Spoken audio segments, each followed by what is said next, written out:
guys, and welcome to Be Heard Talk, an award-winning talk show that adds a taste of hip-hop, a side of Shakur, and spice to unflavored news.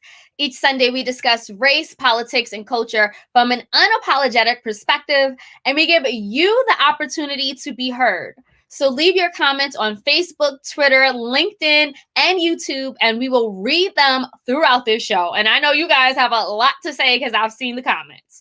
My name is Selena Hill, and I'm the founder of Be Heard Talk and the deputy digital editor at Black Enterprise. And I'm super excited to be here with you all to discuss everything from the biggest stories of the week, like Georgia's new Jim Crow voter suppression bill, to Chet Hanks' declaration that 2021 is, and I quote, white boy summer. Okay, later on in the show, we'll unpack Derrick Jackson's cheating scandal and how this ties into toxic masculinity in the Black church, featuring Be Heard Talk's very own Stanley Fritz. Please support Be Heard Talk by buying us a coffee at buymeacoffee.com/Be Heard Talk. Your support through a small donation will help us continue to support and amplify the issues that you care about. Now, without further ado, I'm going to introduce my guest hosts for today's show, starting with Nkwa Asanye, who is a sportscaster and social commentator. He hosts Award Tour, the podcast, a show that covers the intersections of race, culture, and sports. And he is a renowned play-by-play broadcaster. How's it going, Nkwa? Selena, thanks for having me. And usually I'm more loquacious than this, but I'm just ready to get started. You aren't the only ones who are ready to get started. I see everybody already in the comments chiming in. We are going to unpack Derrick Jaxn. Just give us some time. That's later on in the show, so keep tuning in. So without further ado, we are also joined by Kay Asambito, who is a Bronx-bred storyteller with a love for Black culture, hip-hop, food, and network, and New York. Love that.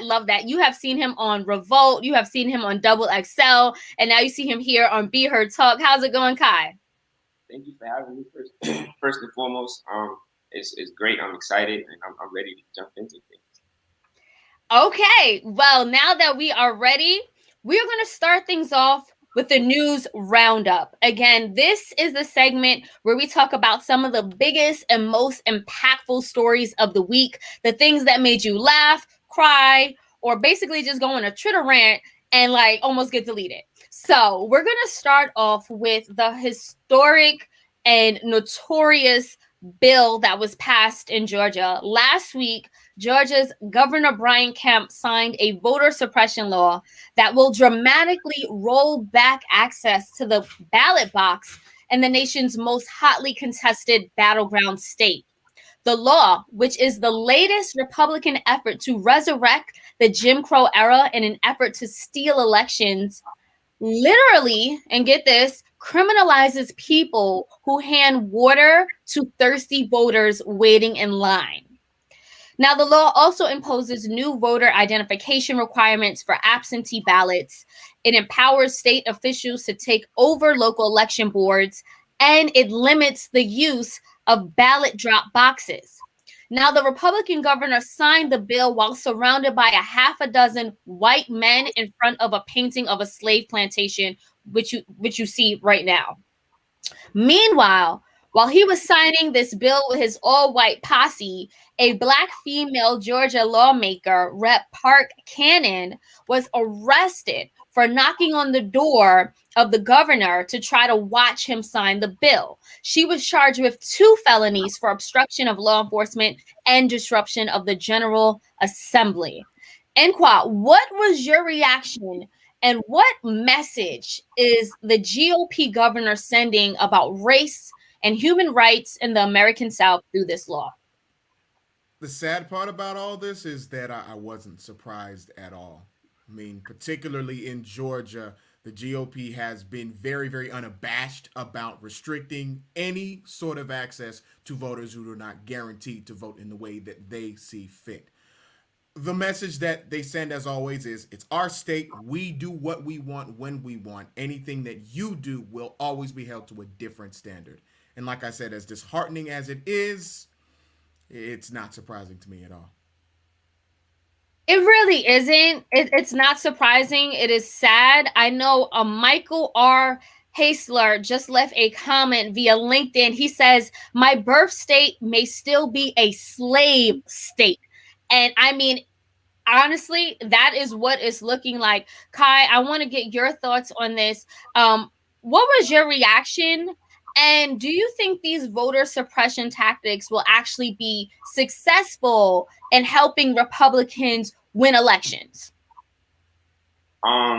Yes, to answer your question, yes, I do believe it will help. It helps because like I just read that 13 in like 2000, about 13% of like black males couldn't vote due to like either previous felonies or like not paying certain fines, those kind of things. So just think about that's 13% of black men. If they find other ways, and some of the ways that are going to be restricted is voting. Ballot boxes rather can't be placed in certain areas, and who controls that? Um, the Georgia, the government in Georgia, the governor Brian Kemp and his team. And to answer your question, yes, I do believe that it will impact and it will allow Republicans or whomever decides to, because I say that because Trump might be starting um, uh, uh, um, his own party soon. So who knows? The Trump party might also take these tactics and run with them. But it will be helpful in pushing their agenda. Well, we're definitely going to have to see how this plays out. Jarrell D. West left a comment via Facebook. She says, slave state, showing your ID is making you a slave. So it's way deeper than this. Like, you're clearly gaslighting and simplifying this. These laws disproportionately hurt and target voters of color, which overwhelmingly vote Democrat. Those are what the statistics are showing because it's being extensive, it's an overreach, and it's basically trying to intimidate people from going to the polls. So there's no argument or disparity there. And Kwa, I want to get your reaction to that. And also, Stacey Abrams is allegedly thinking about running again. And for Georgia, for governor in Georgia, and I think like 2022. Do you think these type of tactics will help her lose the election? We've seen it happen in Georgia before. In fact, her first run to the governorship involved the then governor Brian Kemp throwing out thousands of votes that would have gone her way.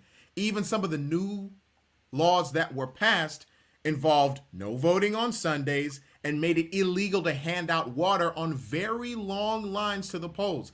And it was covered nationwide in the lead up to the November election. The fact that voting machines in predominantly urban, low-income black neighborhoods, there were always limited access. And you are also dealing with a population that's being told, hey, guess what? If you don't come to work, you don't have a job. They continue to stack the deck and then ask why people are so upset.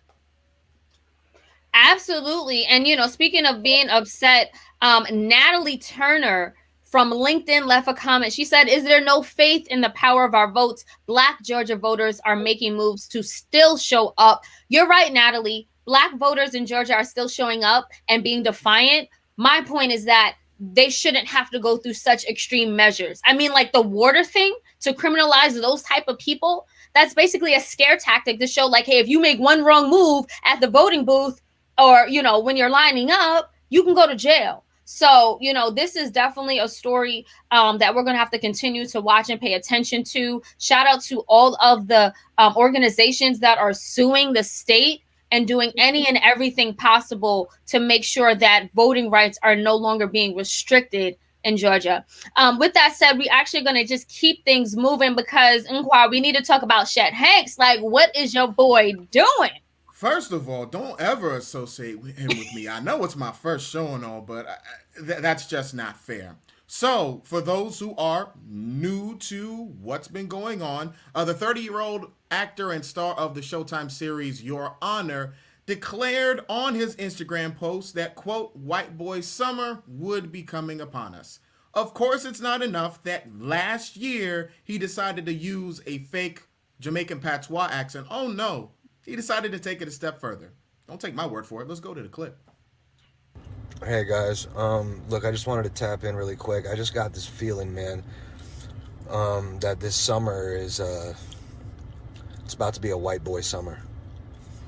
You know, take it how you want. I'm not talking about like Trump, NASCAR type white. I'm talking about, me, John B, Jack Harlow type white boy summer. You know what I mean? Let me know if you guys can vibe with that and get ready, because I am. And it's not enough that he had the audacity or even the caucasity to say what he said. It's the fact that he put himself in company he has no business being in. See, at least John B told us they don't know. Jack Harlow told us what's popping. All this dude gave us was the worst unseasoned type of commentary, white privilege, just everything bad. Please cut it out. I'd love to get everyone else's thoughts on this. First of all, honestly, I thought Chet was trolling. Like when I saw the video, I'm just like, he's not serious. Like, sir, it's been white boy summers for the last 400 plus years. You guys are white males with all the privilege in the world. What else do you want? So I can't tell what Chet is doing. Like, all I know is that I remember, and this was after he was speaking patois, and had a lot of us really upset because he just keeps, he's a culture vulture. He just keeps appropriating the culture. Then he came on Clubhouse to try to redeem himself. And us Black folks, a lot of us are very forgiving. So I remember being in the rooms and they were like, it's okay. No, it's not okay. Chet does not deserve an invite to the cookout. He's the same person that was using the N-word back in 2015. Like, he thinks he's down and he thinks he's cool, but he's not. And we need to put him back in his place. And I feel like Twitter has been putting him in his place. He's been getting roasted since he made the comments. It's just sad, though, because it seems I'm starting to believe more and more, Selena, that this was sort of a troll. It's the engagement. It's trying to make Black Twitter especially sort of give them more clicks and more engagement so that they're covered by everybody from E to Complex, just because, hey, look, they're making a whole lot of noise about him. That means he's newsworthy. Sometimes you got to let people be irrelevant, and I really wish we had left him there. Right, he definitely deserves a spot in that club. And not only so, Raina Jones left a comment via LinkedIn. She says, "Is he saying white?" Please explain. Do you want to explain what is Chet? Yes, that's what she's saying, Raina. He's saying that this is the summer that's going to be all about, and it's not just regular white boys. He was calling out the white boys with the swag, right? The white boys who try to talk and look a certain way. That's what he's saying. Swag? But what swag? John B got swag. Look, I'm not. John B got swag. Okay? Sure, him, but Chet Hanks has swag. Like, really? He's trying. Right. He's trying.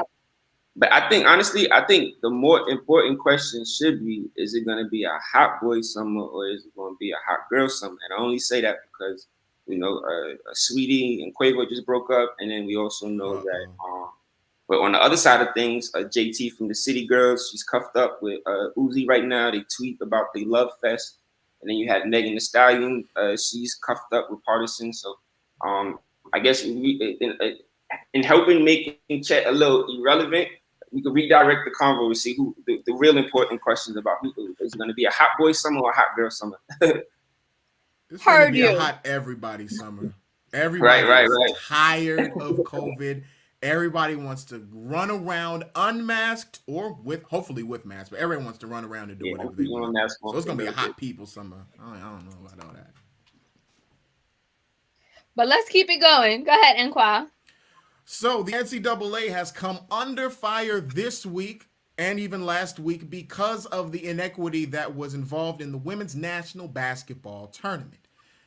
Included in that is a movement started by 3 athletes from the Big Ten, one of the biggest conferences in collegiate sports, with a movement for the hashtag not NCAA property. There has been a lot of talk over the last 3 years, especially about the control of student athletes and their name, image, and likeness, which the NCAA has total control of. Besides the fact that while these athletes, especially for men's basketball, women's basketball, and college football, they do receive full scholarships, but they in turn are becoming revenue makers and have been revenue makers for their universities to the tunes of millions of dollars with the inability to cash in on everything that they've put forward. With that being said, the NCAA Board of Governors recently gave Mark Emmert, the president of the NCAA, a vote of confidence for how he's handled everything. Unsurprising? Of course. But what's your take on it? Go ahead, Kai. I mean, I feel like we'll be saying this all day today, but I'm not surprised. This conversation has been going on for a long time. These conversations, several conversations back to that, but I do believe that in the era that we're in, even stepping outside of sports, but just like culturally, a lot of things are being reevaluated, revised finally, whether it's from statues of slave owners being torn down in places to the laws and from in states to the laws, the rules and regulations in different colleges. But I do think specifically to the NCAA, I do believe within the next 5 years we're going to see a drastic change in how athletes are perceived, how they're allowed to utilize their image, and it will be one of those things that when it finally happens, people are going to be like, "Wow, it took this long for this to happen," kind of thing. Well, we'll definitely have to see. I hope so. I mean, I just don't understand like that. Like the nonprofit, the organization makes $1 billion. Like, I don't understand why these student athletes are making these schools so much money, can't use their image and their likeness to make a profit. Like, I just, to me, just like the logic is a little off. So like, I don't follow sports that closely, but I'm just like, 1 + 1 = 2. What's the issue? I mean, the big argument in collegiate sports, especially, is that the brand is about the university, right? The argument is largely that, oh, nobody would care about so and so if he didn't play at Duke, if he didn't play at UCLA, if he didn't play at North Carolina. But the fact of the matter is that Zion Williamson would have been Zion Williamson if he didn't go to Duke. Right. If we even want to take it further, Michael Jordan would have been Michael Jordan if he did not go to UNC. While there is a level of cachet that these programs bring to the table, it is nothing without the student athletes. So Rachel Johnson chimed in with a great comment via Facebook. She says, legalize exploitation on our young men and women and their families that want success in getting out of poverty and oppression. Inqua, would you call it legalized exploitation? It's a catch-22 because she is right because of the fact that these young men and women are on national TV and really don't get much to show for it. On the other side of that, there is the fact that it is an opportunity to get an education for free. I think that's something that sometimes is neglected in the conversation, especially since outside of the other sports, the big three that I just talked about, a lot of the other student athletes are either getting partial scholarships or no scholarships at all, depending on the program. But considering the fact that when these athletes make these millions of dollars, the coaches get paid, the ADs get paid, and yet they don't see a dime. So there is definitely a level of exploitation there. Well, we'll have to leave it there and, continue to just switch gears a bit. Kai, we'll throw it over to you to talk about what is going on in hip hop. Yes. So since you said hip hop, let's start with hip hop because we got some pop news today also. So first, I'm pretty sure we all know Bobby Shmurda is home. The rapper, Brooklyn-bred rapper, known for one of the biggest songs of the past, I'd say 5-10 years. Hot, Can I say the name of the song? If you want, yeah.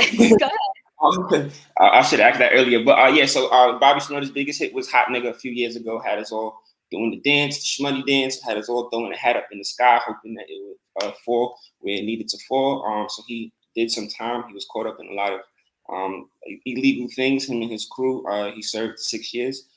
He was released earlier this month, and now the breakdown, the details rather of his parole situation have been released. So there's a few things in there that people like Wendy Williams and a couple of a bit of the chat on Twitter has focused on is will he be able to maintain these strict rules? So some of they include rather things like no alcohol. I believe he can't be at bars.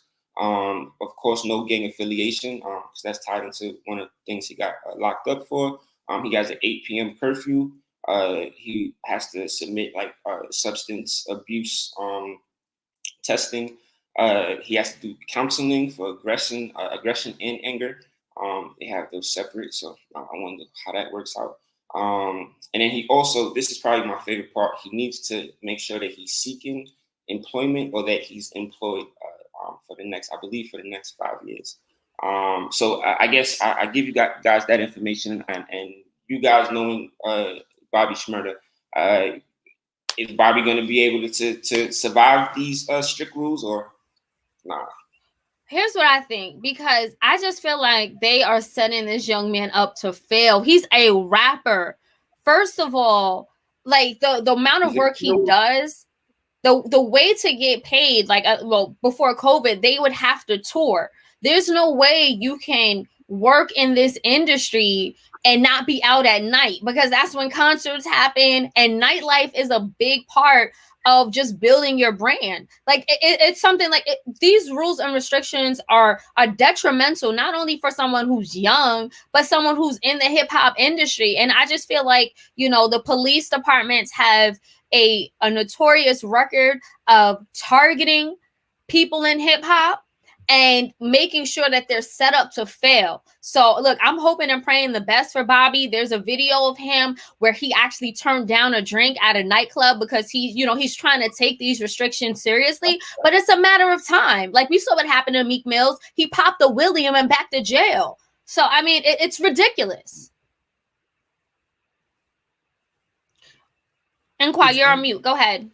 Not only is it ridiculous, it's unrealistic. It goes back, Selena, to what you were saying about what it means to actually be an artist in this industry. It is impossible to go to any of those places where he can actually make money and not be exposed to any of that. And I know it's tempting to say, oh, it's about discipline, or it's about this, or it's about that. It doesn't matter.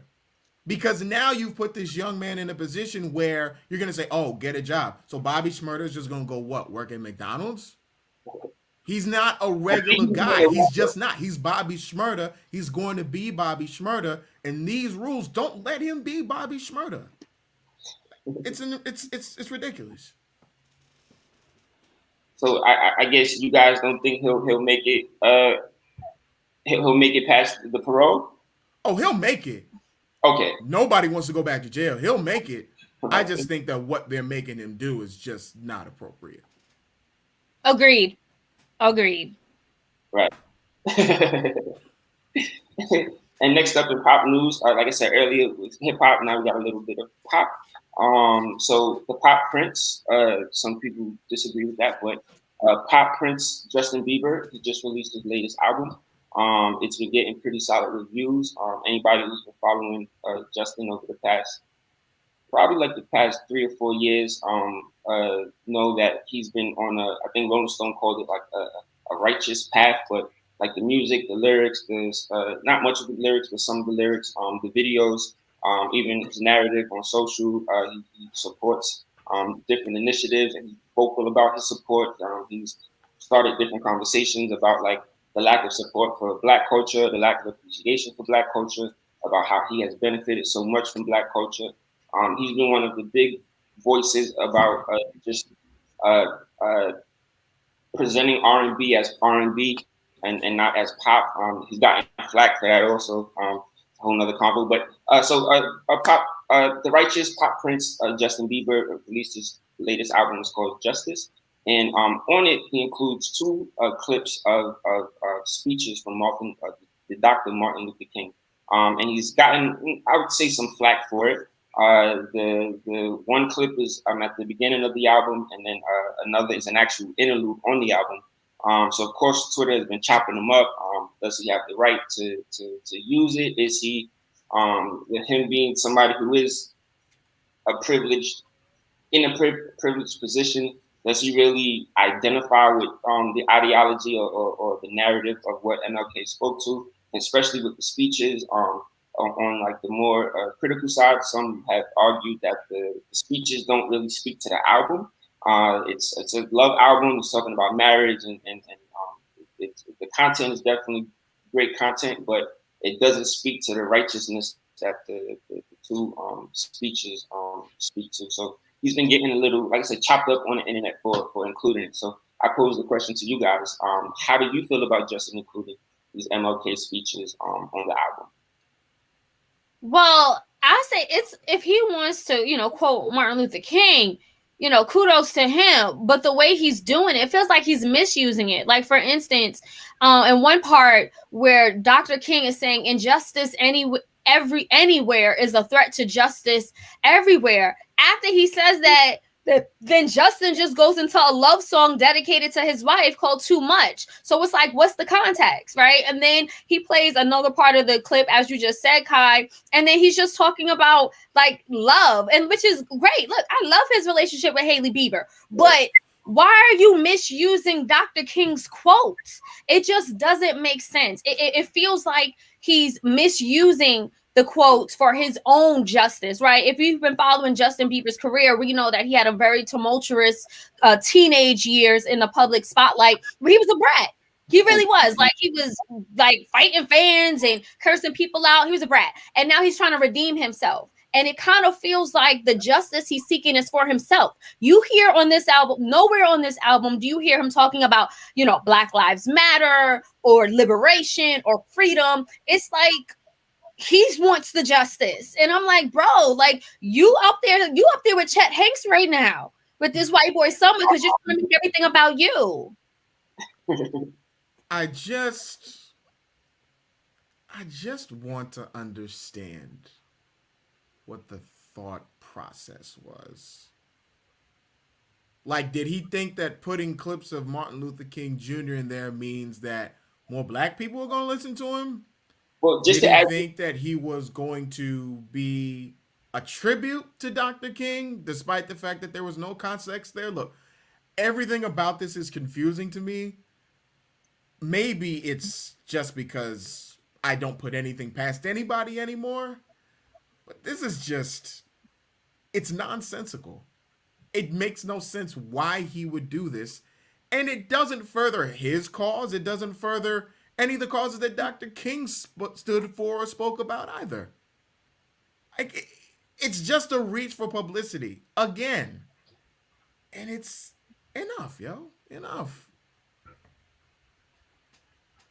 I would say, like, I slightly disagree. I definitely don't think Justin should be in a Chet in that box. I'm willing to send Chet on his way. Because one of the things, just add, I guess maybe not, but add a little bit of context. Justin did speak on using the MLK speeches, and he did say it, part of it was to like amplify the voice of MLK. He said that him being Canadian, he wasn't as educated on MLK and all that MLK was until he got a little older. So for him, this was a way to like amplify the voice, or at least introduce the voice to a generation.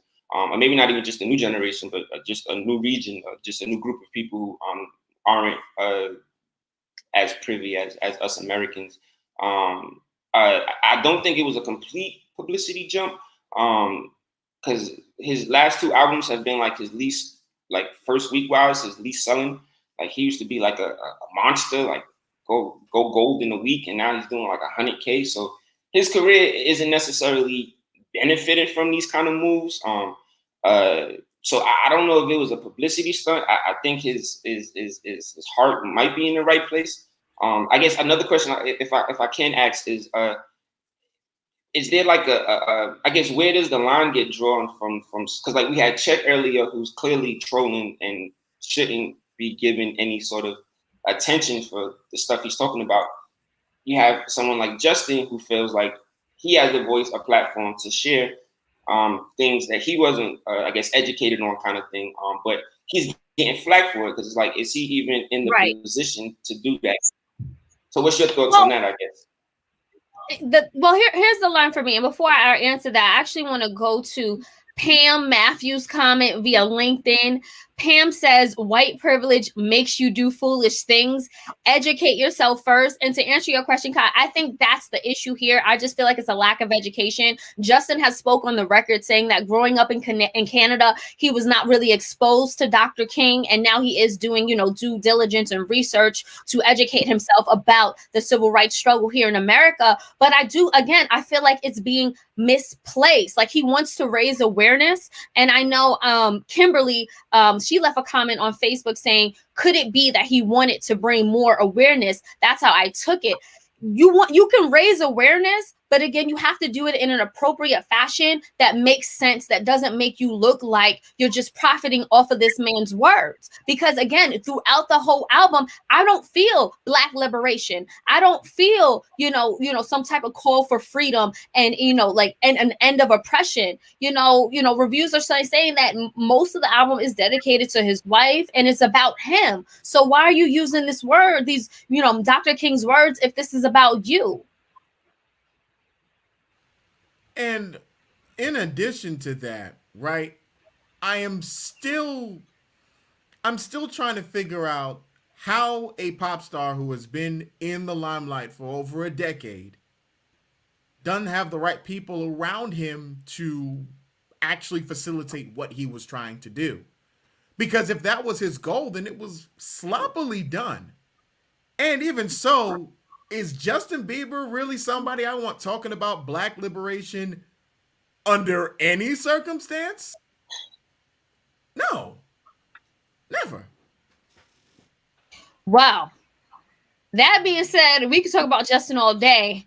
I still like his music, disclaimer, but he didn't have to do that with with Martin Luther King. Like, figure it out, Justin. Anyway, that being said, thank you, Kai, for bringing up those two stories and bringing it to our attention. We are going to just switch gears to, if you're already, pretty hyped up, I think you're going to get just as, upset, just like I am, because it's time to talk about the recent cheating scandal that has sent shockwaves throughout the Black community and sparked innumerable memes, videos, comments, and talks on Clubhouse. There was this one room about Derrick Jaxn for over 24 hours on Clubhouse. And of course, I was in it. For those of you who don't know, Derrick Jaxn is a popular social media relationship expert and author who happens to be a married Christian man who has been exposed as a serial cheater by a woman he is said to have known for 10 years. Now, on March 22nd, Jackson and his wife, Danita Jackson, they went on Instagram to openly discuss his transgressions. Let's play a clip of Danita and Derrick Jackson talking about this whole controversy on Instagram.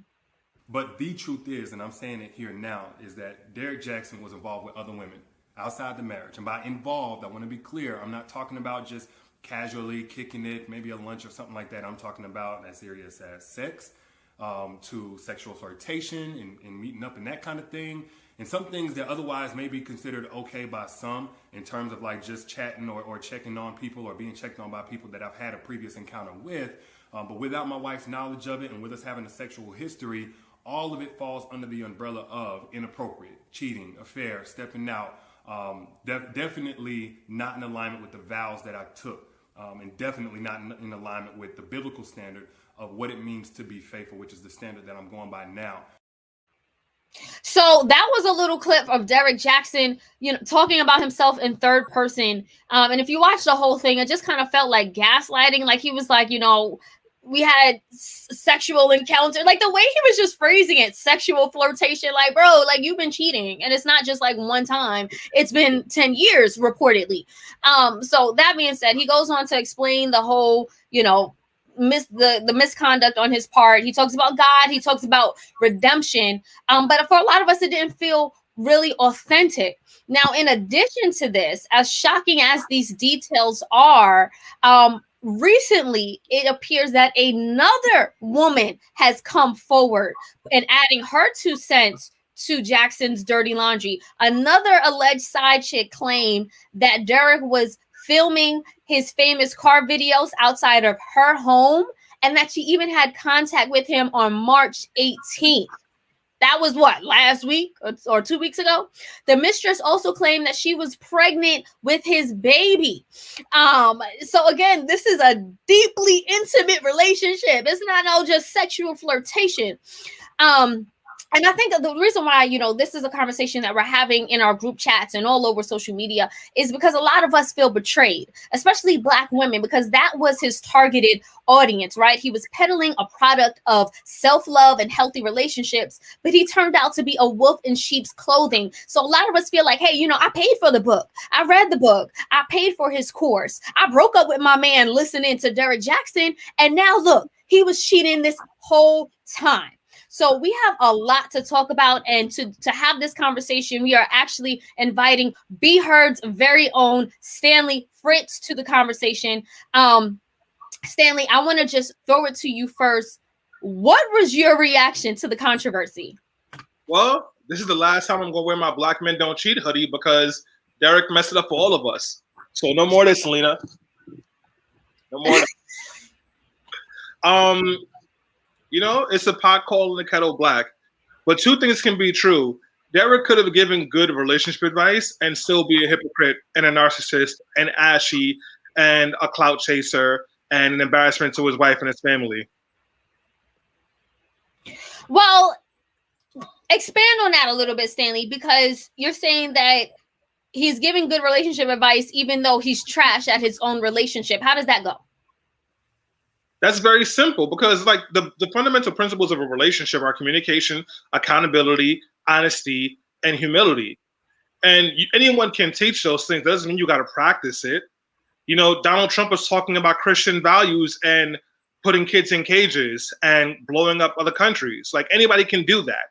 So I'm not surprised that this man has done that.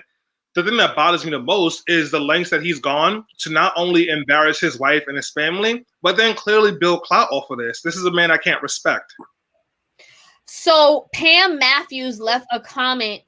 She says via LinkedIn, hypocrisy is never excuse for inappropriate behavior. I agree with you there.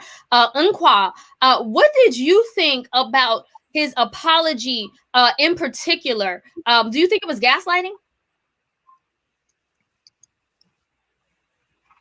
Hold on, Inqua, you're on mute. Go ahead now. He didn't apologize. Yeah, like that's the thing. Like I know we're live, and I know that I would like to avoid using non-air friendly words here, but that apology wasn't an apology. It was total BS. The fact that he sat up there with his wife next to him, almost like a crutch to fix his face to say, I did this, and you know, I'm sorry, but God is going to forgive me, and there's more coming back from this. Like, no, there was no actual contrition in his words. And the sad part about it is, it bothered me more that he actually went into detail about what he did, because it's not us he has to answer to. It's God and his wife.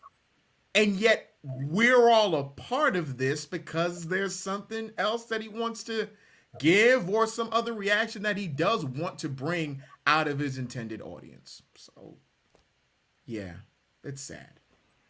So Antoinette Cook left a comment via Facebook. She says, Derrick better be careful because she looked like if she looked like she can snap on him, it's all over. But the shouting, just look at her continence. Thank you for pointing that out, because I think for a lot of us during the apology video, his wife looks so uncomfortable, Danita.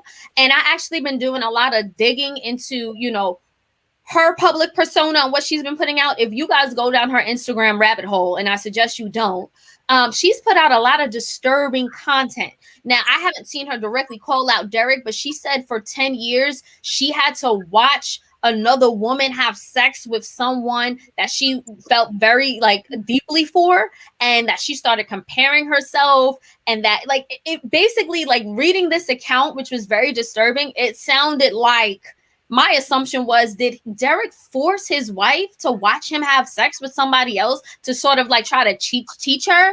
Because she talks about how obsessed she became with this woman and how bad she felt about herself. Then, you know, in some other videos I was watching about Zanita, it looked like she may have, you know, some type of disturbance.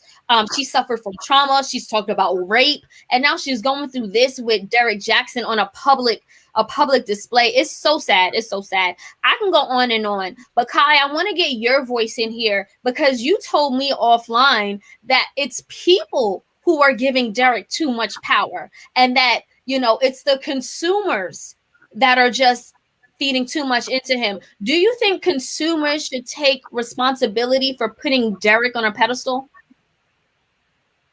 Well, absolutely. Our short answer, completely, because so I'm of course not familiar with him prior to the scandal, and then once I found out a little bit about him, I'm like, okay, so he starts blogging after his mess ups led to him losing his college and his high school sweetheart, and then like he worked on himself. They worked together, and then they built their lives after that. So to see years down the line this happen, it's like, okay, how he started his career, he's the same, maybe not the same person, because no one just the same, but so I say that to say I'm not surprised that someone who started a career off of mistakes will make a mistake. He's written like a bunch of books, so I know that there's going to be another book. Like, if I'm not mistaken, the book is actually called A Cheating Man's Heart. So he speaks on, and then I watched, not many, I'm not gonna act like I know a lot about the guy, but I watched a few of the videos, and he's like it don't seem like he perpetuates a perfect image. It seems like he breaks down the rights and wrongs in relationships on from things that women should look out for it in terms of a bad mate on their end, things that guys should look out. So you see what you're saying? So he described himself. It sounds like you're saying he described himself. You're breaking up. Say it again. I said it sounds like to me he's describing himself. He's saying, "Hey, ladies, these are the traits you need to look out for a bad man," and he's actually talking about himself. If you listen to the 30-minute creepy apology video, and you listen to the wife speak, it's very obvious to me that he's a serial cheater. This has been going on for quite some time. This is not new to her, and that might explain why she is that way. And I just think it's very listen, there's nothing wrong with being imperfect. There's nothing wrong with being in process. There's nothing wrong with using your mistakes and the places you've fallen short to try to teach other people to do it. But there's a difference between trying to use your mistakes to help educate others and trying to use a certain brand so you can make money off of it. Over the last 2-3 years now, it's become really popular for men to talk about patriarchy, to talk about sexism, to talk about healthy relationships, and then model none of the things that they talk about. And those are the dudes who want to make believe that they are allies, but they're actually violating and disrespecting women. If you listen to his wife, she said, the reason I came back to him was because he changed. Before, I didn't have a voice. I didn't have a say in anything. And now he's letting me have a say. What? He would just do whatever he wanted to do, and I would just find out about it. Now, listen, I don't know Derrick. I don't know his wife, and I'm not going to criticize him because I'm not going to go after somebody who got stabbed in the back and is trying to figure out a way to heal themselves. But that man sounds like an abuser. And the worst part about it is that we saw this even take place in the reaction video to his apology in the third person. What kind of sociopathic behavior is that? And within that video, he excused himself. He absolved himself. Selena talked about at the top of the segment how he posited himself to be a Christian man. And yet, there's no humility.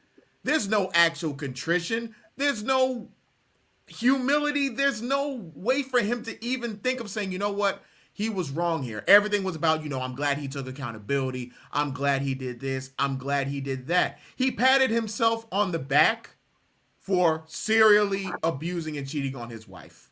What a disgrace. But that's a relationship with two people, and if his wife left him after she found out that he was cheating and decided to go back because she felt that like he did whatever he needed to do to be what she needed him to be, I don't think that's any of our place. Like, I don't think we're the harborers of like who's on what side of right and wrong kind of thing. So that for that part, but in terms of like everything else, he sells books and he sells content. This is content for him, I think. And like in other industries, images are creating. Like Beyonce was created as a perfect image. So Kai, just to clarify, are you saying that he's a content creator and we're being too quick to judge? Not that we're being too quick, but yes, in certain instances, absolutely, we are absolutely, because people are saying he's abusing her, and until she tells us these things are going on, I'm not going to go down that rabbit hole. So yes, we are absolutely jumping too quick to judge. But beyond that, in terms of the hoopla around like him, because one of the questions is like people feel like he let them down, or people feel like he betrayed them, and my thing is he's a content creator. Like you guys, the same way people listen to podcasts, like if Joe Rogan go do some craziness, people don't be like, oh, how could he do that? Like they only check him for whatever they get from that podcast. So for me, this guy isn't like the Pope, nor is he like he's a guy who started blogging, and people, and he like my female friends are familiar with him because he's an attractive man. So that also can play a role into like why people might want to pay attention to him. That doesn't mean he is the harbinger of. Stanley, does the responsibility fall on consumers here, to Kai's point? Well, I mean, yes and no. But at the same time, to kind of respond to Kai's point from earlier, if you have somebody who says they're a doctor and they're a successful surgeon, and then you find out they botched 100 surgeries, and then they go on social media and start talking about Jesus and how they mess up, but it ain't happening no more. But then the people they work with is like, yeah, but it happened a lot before, but I forgive them. Would you have some thoughts? Because this man positions himself as a relationship expert. This man positions himself as somebody you should listen to, and then he had a very egregious fall from grace. So that's the first problem. Then the next problem is this man has caused deep harm to his wife and his family, and then put it on social media. So we get to judge because he put himself on the Summer Jam screen, but did not even apologize, did not say how he was going to correct his behavior, did not hold accountability, and is still there for 30 minutes talking about how God touched him, and God is this and God is that. And now listen, he could be doing the work to improve as a husband, and if his wife wants to stay with him in her business, that's her choice. But as somebody who's in the public, responding to a very public case of infidelity, that this man then amplified even more through a 30-minute video than a 7-minute video. So folks who didn't want to watch a full 30 minutes can watch 7 minutes, and then a reaction video. Like at that point, this is not about accountability. This is about you getting likes and clicks and selling books. And you know who's going to suffer from that? His kids. That same kid that he had to stop talking on the camera for to go check on, when that kid is old enough to get on the internet, they're going to find out their daddy was cheating on their mother all over the streets and then had her on IG Live and YouTube Live and all of this stuff, holding his hand and giving him cover. Like, so if we want to talk about like gender roles and masculinity, and I think gender is a construct, but that's not man business. A real man doesn't do that. Well, let's actually talk about that, Stanley, because hold on, Kai. Gender roles definitely do come into play here. And, Stanley, you mentioned a lot how he has called for forgiveness and redemption. He's calling on the name of Jesus, for forgiveness. And his wife said in the video, I forgive him. And she made a follow-up video saying that Jesus is saving him or can save him, something to that effect. Inqua, to me, this kind of feels like almost very uncomfortable, number one, and almost a reflection of what happens not a little too often for my comfort in the Black church. Do you think that, this situation is a bad reflection of the church? And do you also think that, Derrick Jaxn is maybe a reflection of Black men in the church, Black Christian men? You know, the sad part about it, Selena, is that we in the church have really bastardized what grace really means. Like, we have taken it to mean that because of God's grace, we can do whatever we want. And when we align that within the patriarchy that does exist in the Black church, it is an accurate reflection because he felt like he had the moral high ground to continue to do these things. And the fact that he could then say God has forgiven him without providing any proof of accountability to us, the public, or even to his wife. Because sometimes when you watch a couple act in public, you can tell when things are off or not off. But even if we want to escape conjecture completely, we have to really take a hard look at ourselves and what we as Black men allow ourselves to do in the church. Accountability is super, super important, and the lack thereof makes this more tragic than it should be.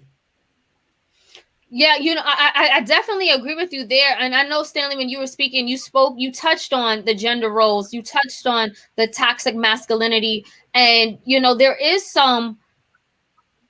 there are some ways that also shows up in the Black church very, very often. What do you think about that? Selena, you know that I am not the fondest of the church in general. I like to think I'm indifferent to it at this point. But one of the challenges I have with the church is that its strong emphasis on having women submit to their men and quote unquote follow the lead of their men, whether those men are qualified, whether those men are deserving, whether those men actually have anything to lead you to. And this very much lands as like this woman trying to be a good wife and follow the steps of Christ. And the Black church particularly, which, before I decided that I wasn't going to live that life, emphasizes uplifting men, forgiving men, making space for men in a way that they don't make space for women. So once you say you have been absolved, you are absolved, and that is it. And so it is said, so it shall be. But no, it ain't. Because that woman is hurt. And those kids are traumatized. And, we really got to shift the way that we look at masculinity. We really got to shift the way that we look at accountability. Because just because you have sexual urges does not mean you have to act on them. Men can have sexual discipline as well. And even if I can add something to that, we talk about the role of manhood and what it means to raise a family and what it means to actually train up a child in the way that he or she or they should go. And yet we've seen no evidence that that's actually a priority for him.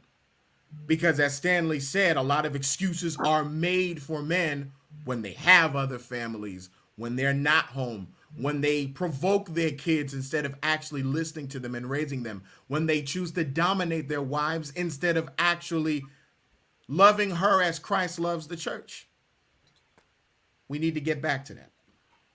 Well said there. Kai, I definitely want to get your voice back into the conversation because, I think that you represent a lot of us who are very dismissive towards it, who think hey, we're giving him too much attention.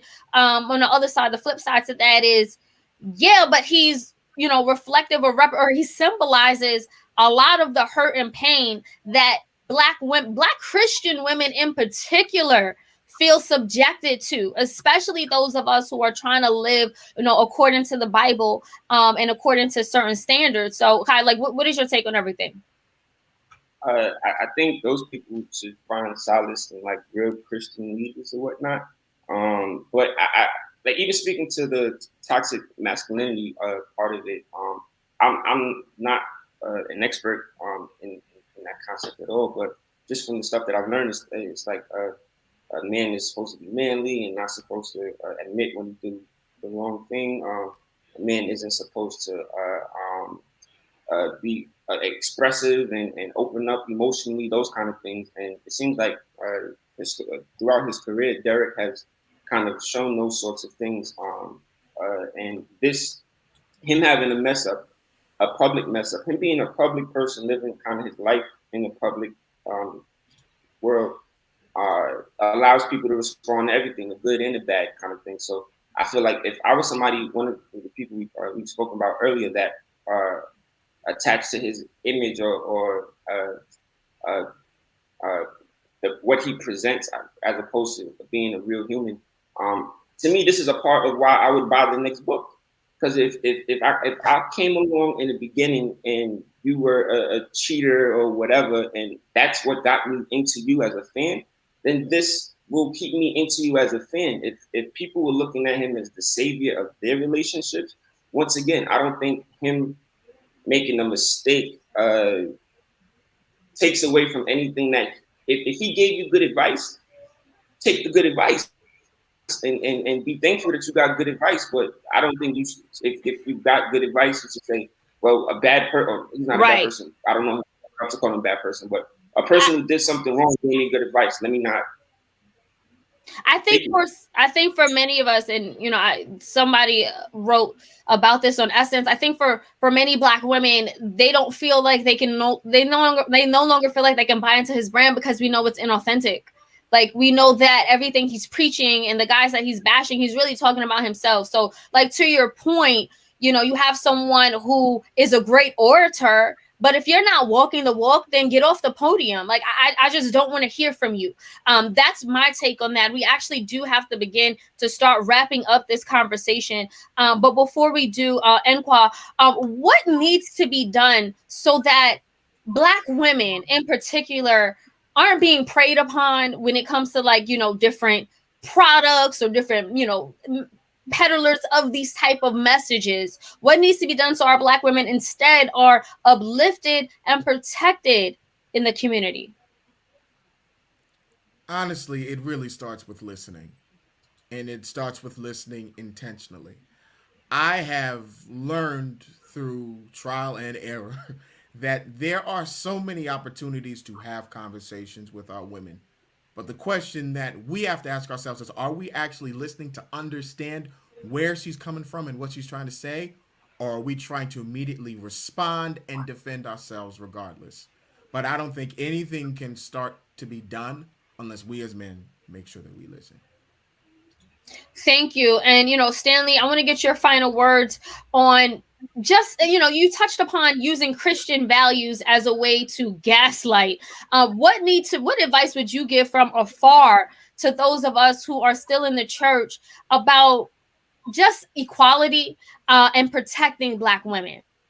If you're a lover of Jesus, these ideas they teach you about just completely submitting to a man, zero accountability, do as I say, not as I do, that goes against everything Jesus Christ wanted.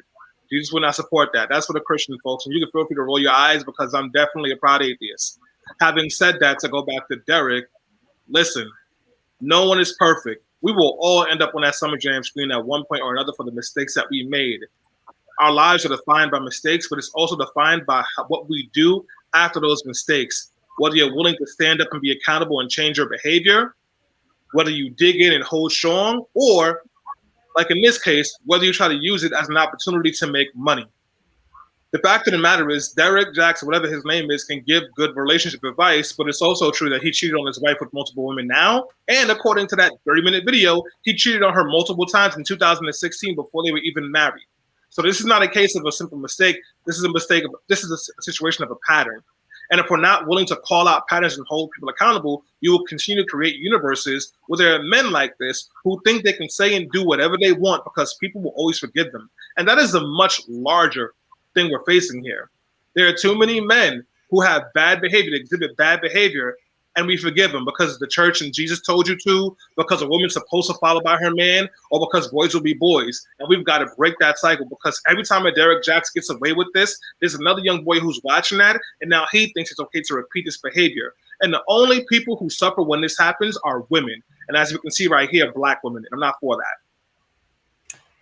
Kai, we're actually running out of time. We have about 10 seconds left, but I want to get your final thoughts in about 10 seconds on just the whole Derrick Jaxn scandal and toxic masculinity. Look out for that next book. Wow. Thank you, Kai, for keeping it short. And I just want to wrap things up because, you know, the deeper we dig into this, I think the more we see ourselves. the fact that Derrick Jackson, again, he purported to be something, this holier than thou type of character. He was constantly blasting and putting down other men, black men in particular, and then he turned out to be that person. And for a lot of times, for a lot of us, that's, you know, how we like to operate, right? We want to pretend to be something. We put on our best faces at work, and, you know, we're completely different people at home. You know, we go to family functions and we act like we're the family man and a family woman. And then when we're in our own homes, how do we treat our family? So I think that this lesson, the lesson learned here for me, is about walking in authenticity. Right? Do not pretend to be one thing when you know you are living a lie, because whatever is done in the darkness will be brought to light. And you don't want to be the next Derrick Jackson. So get it together, especially if you're pushing these messages and making profit off of it. And in my opinion, preying on Black women and vulnerable people who are gobbling this up. You will get caught. There's only a certain amount of time that these wolves in sheep clothing will keep walking around. It's going to come off. The mask is definitely going to come off. And on that note, I want to thank everyone for chiming in to Be Heard Talk today. If you liked what you saw or want to support us so that we can support your causes and your messages, please buy us a coffee. You can go to buymeacoffee.com, and that support that you give will continue to keep us on the air and doing what we do, supporting your causes. We will not be back for next Sunday because it is Resurrection Sunday, but we will see you guys all in 2 weeks. So we'll see you then.